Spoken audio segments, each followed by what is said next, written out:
Guys, welcome to my YouTube channel. In this video, let me see the clear and explained details about the funds.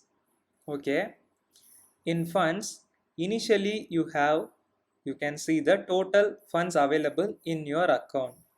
Under that, you have two options: deposit, withdraw. In deposit option, you just enter the respective amount here. You can just click like this, or you can manually enter this.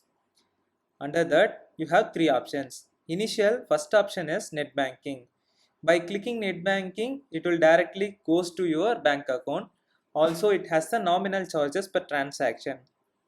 Then second option is UPI. In UPI transaction, you need to enter your UPI ID. Then the request sent to your UPI account. Then you need to confirm it. You can add 1 lakh rupees by UPI method. Then IMPS, NEFT, RTGS.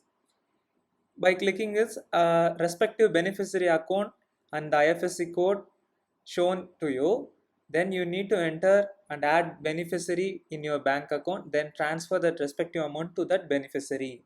These are all the details about deposit.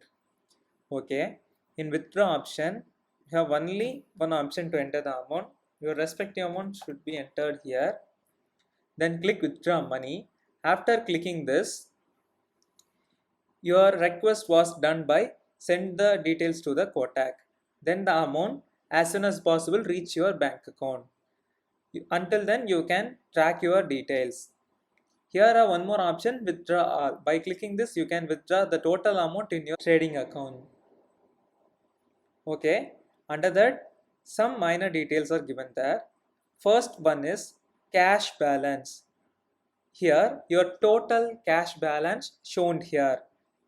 Then margin from shares. In this area, your pledged margin will be shown there and the following details will be shown here. Then used margin.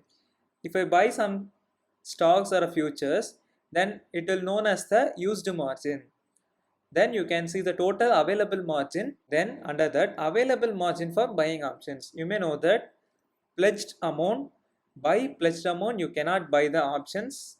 So you need to put the cash balance for trade in the buying options. So the available cash balance shown here.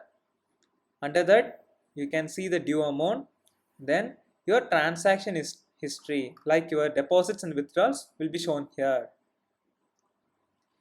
Under that, pledge shares for more margin. In this area, you can pledge your shares for getting the margin benefits.